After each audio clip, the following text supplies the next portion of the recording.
depending on where you are in the Buddhist world, which involves 1.5 billion-ish, bless you people, this full moon is observed either as Asalha Puja or Dharma Day,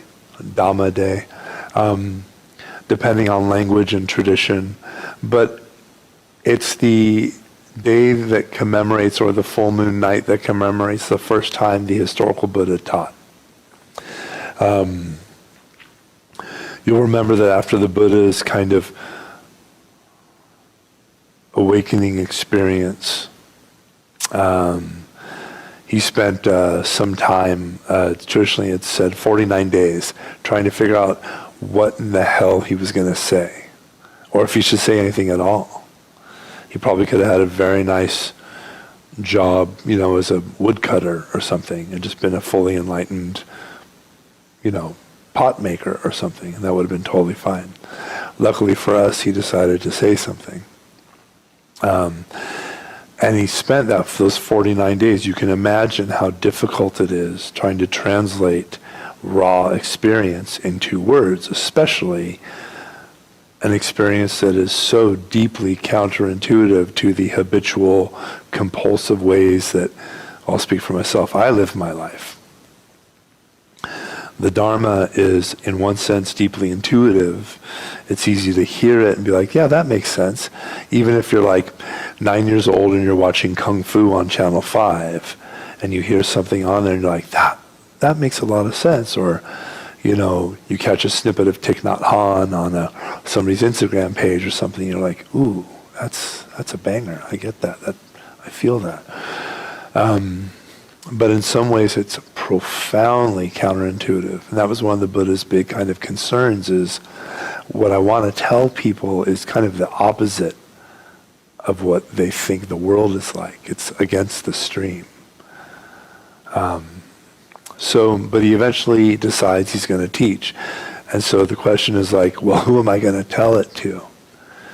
So according to the traditional accounts, he walks to the deer park at Isipatana, also called Sarnath.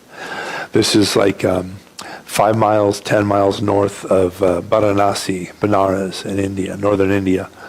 And a deer park is, there was also, in this time in India, there were squirrel parks and deer parks and bird parks, places where you couldn't, it was like a nature reserve. You could not mess with the wildlife there. And the deer at this park were like, the park was lousy with deer. These beautiful, you can imagine just a park full of like does and bucks, and beautiful place, natural place. And so the Buddha goes back to Sarnath, and he finds these 5 seekers with whom he had spent years training, practicing in a certain way with a certain orientation. One might call it a very heroic way of practicing. And this tradition is still present within the yoga traditions of India. People that they call Naga Babas or sadhus or even agoris. These are people who have determined that their problem, their big block to attaining oneness, to remembering their true identity as that open, boundless spirit behind everything. The problem, they've identified the problem, and the problem is me. And they're like, well, how do I fix that? I know. I'm going to starve myself. I'm going to deny myself everything I want. I'm going to eat, a handful of rice. And I can't keep any, I can't store any food. So if nobody gives me any food, I'll just fast that day. They give up sleep for long periods of time. They meditate for hours and hours a day. They practice this really profound, rigorous discipline. Lots of, yoga to kind of subdue the body and make it shut up, so you can sit long hours and just, it's a really, in its way, it's beautiful. And that's how the Buddha practiced for years with these 5 fellow seekers, his 5 companions. And he eventually parted ways with them and found his own way. This teaching is recorded in a couple different places, and it very much sets the kind of template for how the Buddha would teach for the next 45 to 49 years of his life.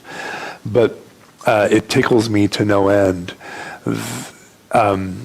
I should learn the name of this concept, but there's a concept, there's an idea within textual criticism or study of religious texts where you can imagine if somebody's writing a story about the Buddha, they're probably a Buddhist and they're probably a big fanboy like me. And so of course it's going to be like, oh my God, he was so great. And he never pooped and he was a wonderful person. He never got mad and he wasn't a jerk. But it's interesting because the suttas are full of the Buddha doing very human stuff, complaining about his aching back, complaining about knuckleheaded students like me, all this kind of really normal stuff. So the idea within the kind of tradition of religious text criticism is that if there's a story or a concept that paints the religious figure at the center of it in a slightly negative light, it's probably accurate. So there's this interesting little section here where the Buddha finds his 5 ex-buddies. And he's like, hey! And they literally are like, who's this guy? And they're like, if he comes, don't talk to him. Don't look at him. Don't offer him a seat. Because they can see it coming from a long way. He's been eating. He's wearing fresh cloth. It looks like he combed his hair. This guy has absolutely turned his back on the spiritual quest. This guy is a bogi in Sanskrit. That means enjoyer. He's a vantasi, which is like a yogic curse word. It means a vomit eater. Somebody who previously had vomited out the world and the ways of the world and then went back. He's like a backslider, to put it in a Christian context. And they're like, we're not going to talk to him. And he walks right up to him, hey, my friends. And luckily for us, there was something about his vibe, something about and it's kind of how it is in the text. They're like, huh. You can tell when someone's profoundly troubled and working on something, chewing on something, wounded. And you can tell when someone has something has clicked. You see someone you haven't seen in a while, and you're like, hey, you look great. What happened? And you try to not take that as an insult. And you're like, yeah, I feel great, thanks. It's like, what happened? And so he's like, hey, I want to talk to you about what I discovered. And they, luckily for us, are like, okay, hit me, what you got? And it's interesting because he starts off with very specific teachings geared towards them. And this is something that very much sets the mold for the Buddha's teachings. There's a lot of places, religious figures of old were supposedly miraculous and they had superpowers and they could, fly around the world and do all kinds of magical stuff because, you get enlightened, that's what it means, right? Otherwise, who cares? And the Buddha would say things like, oh, I don't have those, but I have a superpower. I can teach anyone. I can reach anyone. I know exactly where they are, which oddly enough is the same superpower that a really good con man has. But the Buddha was said that, he's like, no, this I can do. I can talk to someone and I can see, so maybe the best therapist ever. It's like, I got it. So the first thing out of his mouth is, hey, this whole thing you're doing of trying to basically destroy the body, trying to destroy your humanity to get to the divine, which is a pretty common model if you think about it. The spiritual bypass is a term that has gotten popular lately, and I'm a big fan of it, but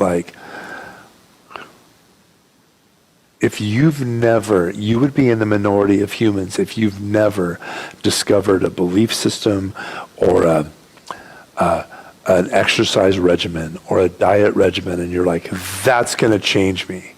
That's going to fix it. That's the missing ingredient. And maybe it's just me, but I've done that 100,000 times. I've even seen Oh, I hope my mom's not online. I saw my mom do it a couple 100,000 times. There was always this supplement or that vitamin or this thing that was going to fix it. Luckily for me and my mom, that also included getting me into meditation at a young age. But I still do that knuckleheaded stuff.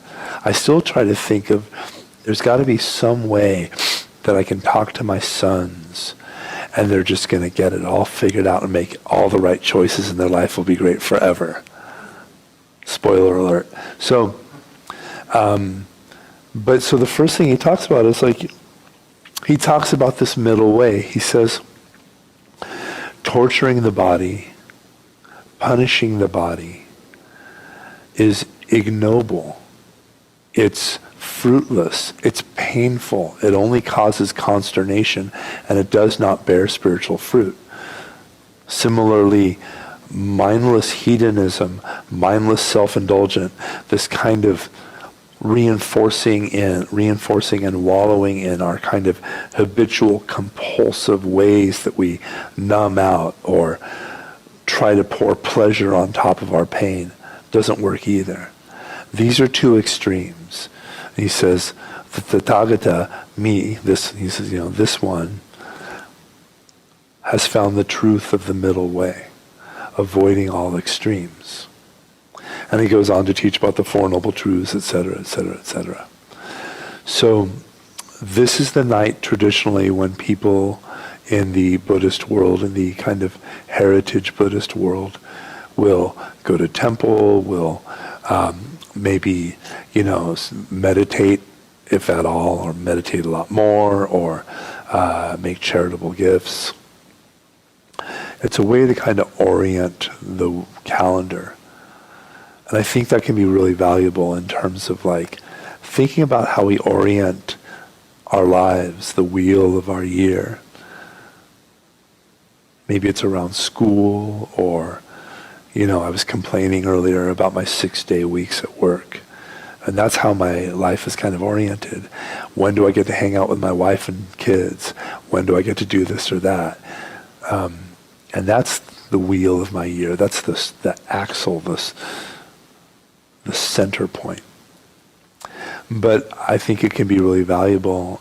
This is one of the great treasures of traditional religious practice, including Buddhism, that you can actually start to be like, hey, there's a full moon in July, and that's the night when the Buddha first taught. And the common way it's said is, he set the wheel of Dharma in motion.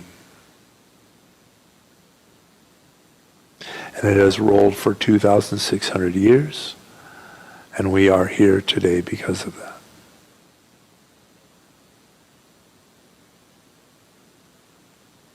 So for myself, in addition to working and taking a nap and whatever else I did and will do, it's for me personally valuable to reflect on the sheer fact that a person, a normal human being with his own neuroses and avoidance and trauma 2,600 years ago found a way into his own precious heart and taught that way, and it was continued and continued for 80 generations till the present day. All over the world, through various languages, systems of belief, etc., etc.